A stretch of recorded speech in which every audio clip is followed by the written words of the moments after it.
Good morning, everybody. It's Vapix here from Subjugated Gaming, bringing you some Horus Heresy Legions. Now, this is round 5, I want to say, of the World Cup. Maybe round 4. It might be round 5. I think it's round 5. Regardless, we are up against kind of a mixed team. So this is the Isles and England and somewhere else as well. They kind of mixed into one team since there was a few players from each of those places around, so they just chucked them into the one World Cup team.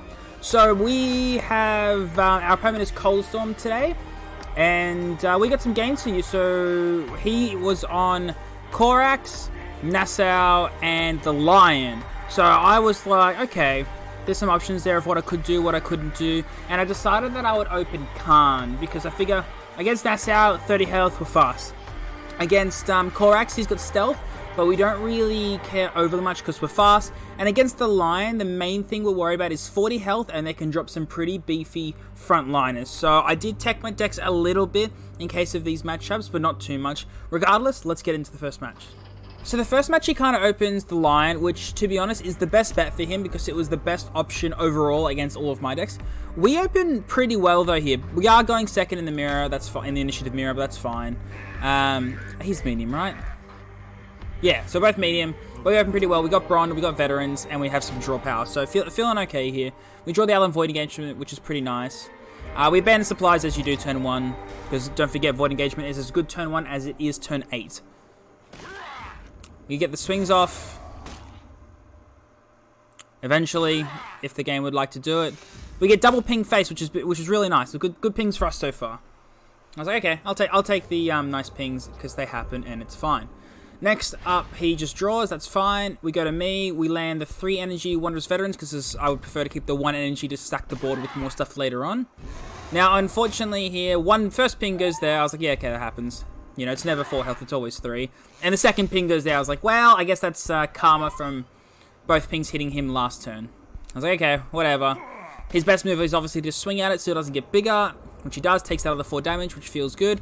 And he lands this guy. Now, this guy is incredibly strong, reducing the cost of stuff, and I can't let that happen. So we land the Veterans.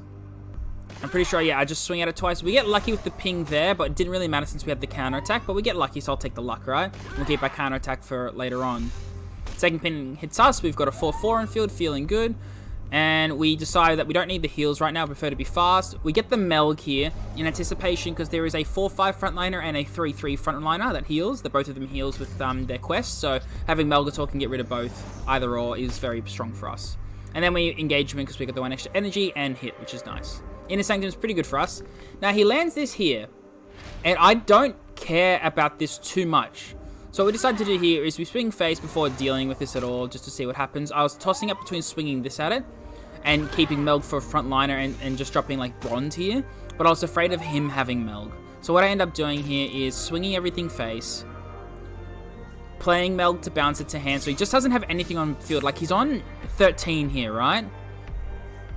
And so we Inner Sanctum just to see if we get any issues out. We don't really hit anything we care about. We just get rid of the 3-drop that can buff shit, not that it matters.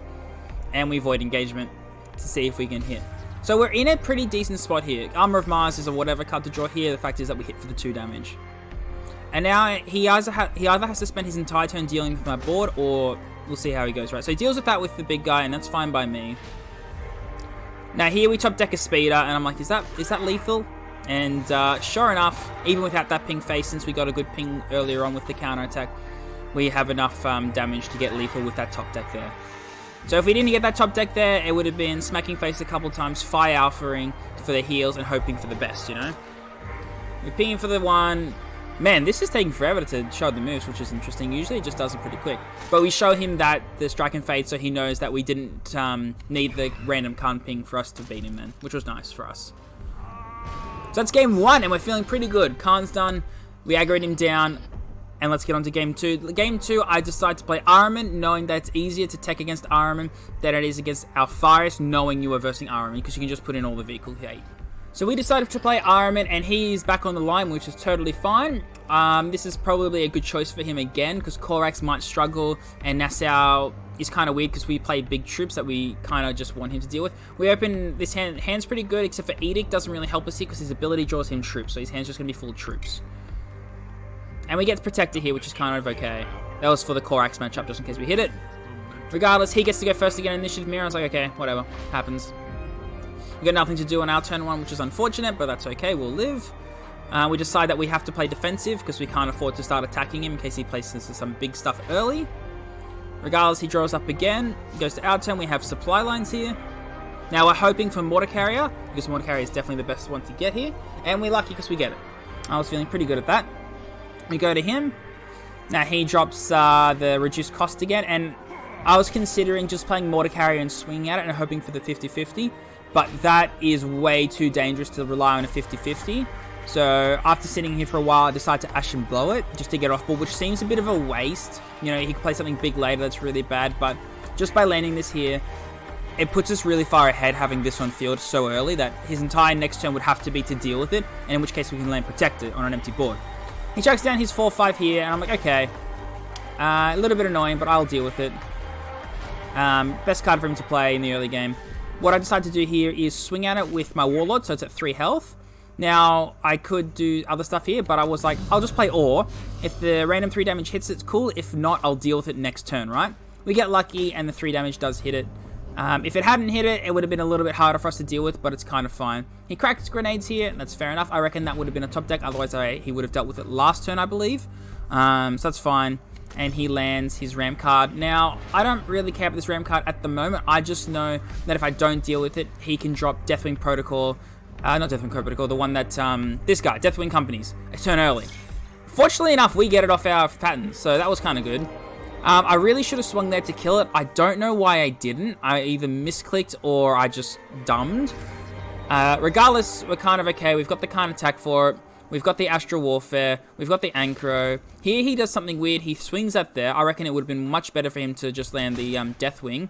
But he's got this to actually just deal with it without taking so much face damage. I was like, okay, well, that's a choice you can play. That's fine. Now, I also consider a lot of moves I could potentially do here. We decided to land Deathwing and Cabal to get a 5-5. And the bigger thing, but this doesn't matter because he'll just attack into this with anything.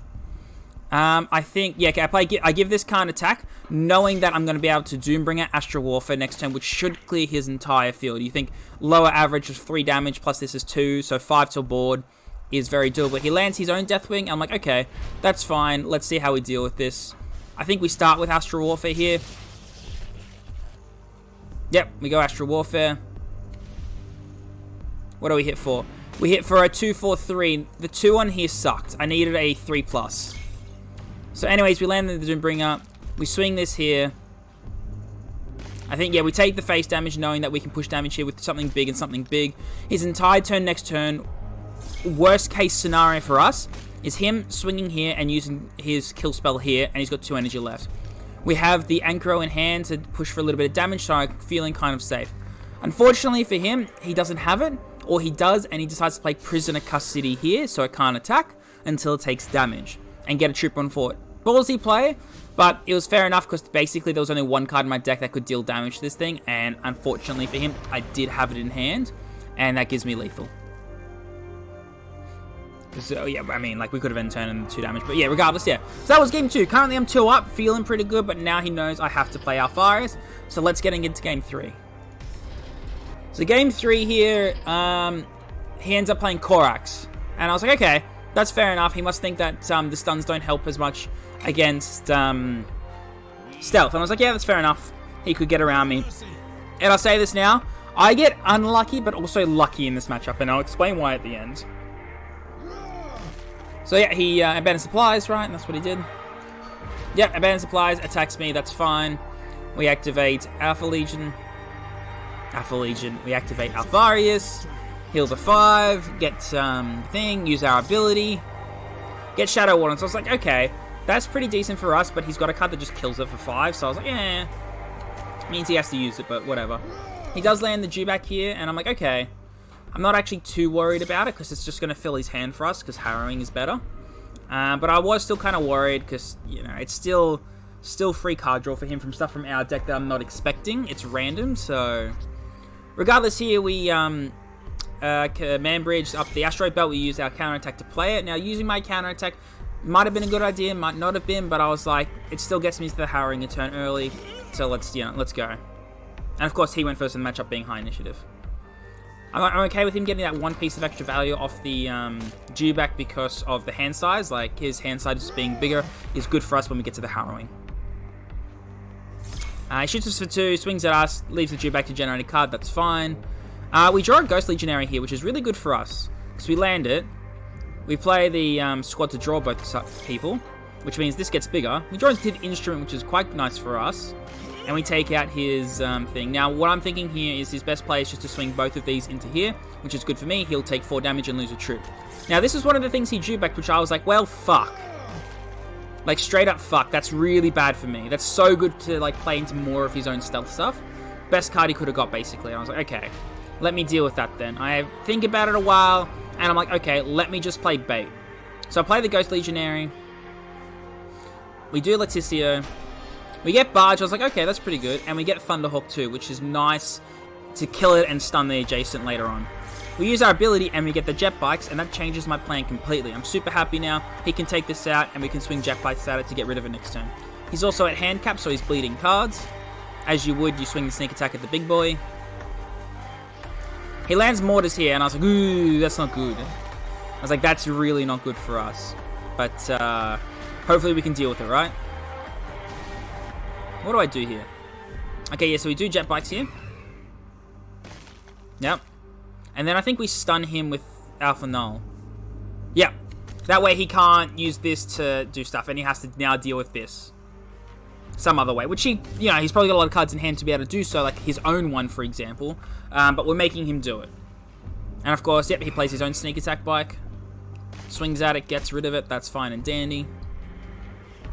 Then he plays Deliverance, and I was like, okay, that's a bit rough. My plan was to kind of just Thunderhawk here, but I was like, okay, not great.